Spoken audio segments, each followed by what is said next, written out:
Section 3. Results and method submission. So this is about how participants can enter results and their methods and the changes and improvements we've recently made to FAPAS website reporting.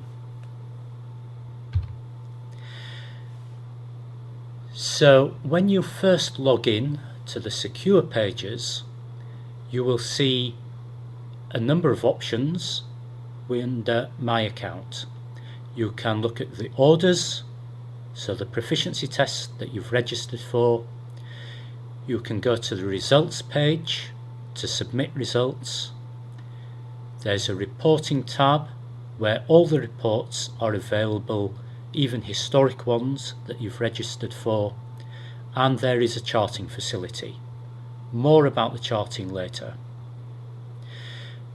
On the results page, you can see on the right hand image here a couple of examples. These are the two proficiency tests that this particular participant is registered for. So you can see that there is the option to submit results here.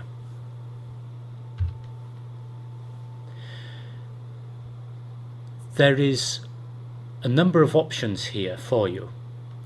So there is a section on filtering, so you can filter by the company or the individual user of the website. So we recognize that companies will have several people who might want to access the secure pages.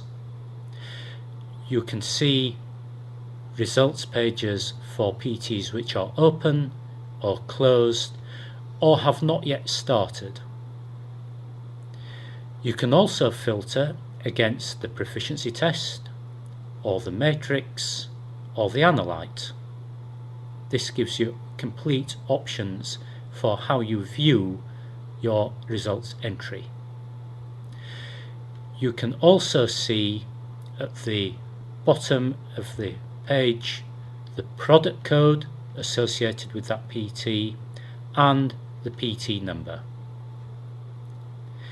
On the right hand side, you can submit results or edit or add to results. So the submit results button is for a proficiency test where you have not yet submitted any results. You might have a proficiency test where results have been submitted, but you want to edit them or add to them. And that is the difference between those two buttons.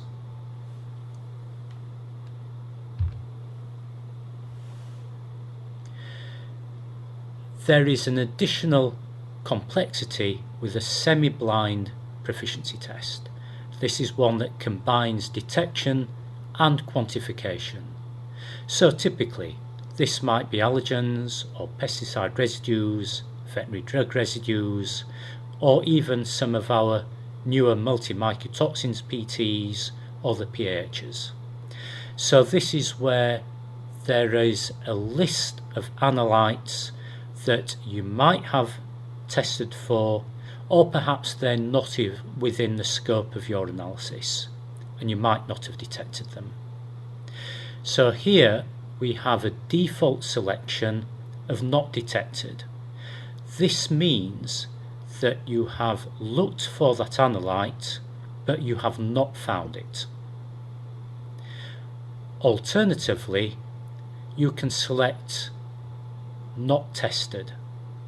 This means that the analyte is not part of your routine analysis suite, so you would not be expected to look for it. And finally, you might have detected that analyte and you want to provide a result for it, in which case select Provide Result. And that will allow you to enter a quantitative result for that analyte.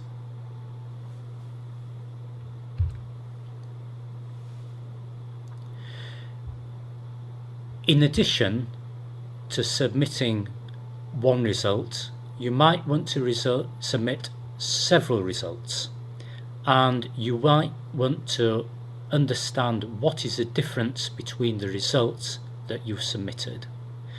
Therefore, at the top of this page, your reference for these results. This is how do you want to remember this result? What does it mean to you? Is it for a particular analyst or technician in your lab? Is it for a particular method? That's up to you how you want to identify it. On the left hand side, the submission notes are the instructions that are copied from the instruction letter. So therefore it's important information about how to submit the results and in what format, in particular the analytes and the use of a decimal full stop. And finally at the bottom, the button Submit Results. That will be the last thing you click on to finally submit that set of results.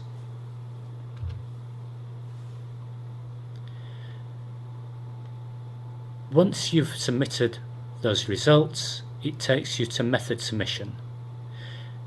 This will be any number of questions about methods that are specific to that proficiency test.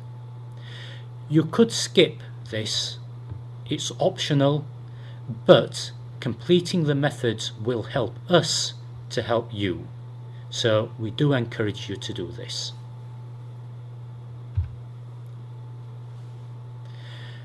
And in the final results summary, if you have a laboratory number which is circled there on the left hand image, that means that the submission was successful.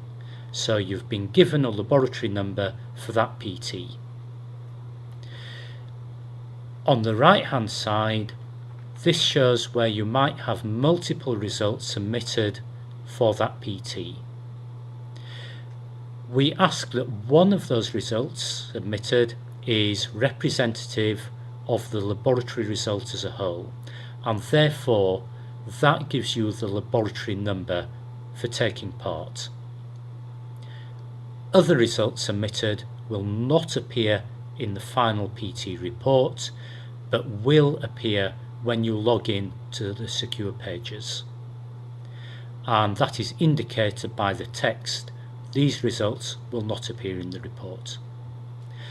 You have an options button where you can add, edit or change the result, so you can change which result you want to be as representative of the laboratory. A new facility also allows you to export your results in a CSV format, that is comma separated variables. This then can be imported into any standard spreadsheet program. This is a new facility that many of our participants have requested, and we're very pleased to make it available.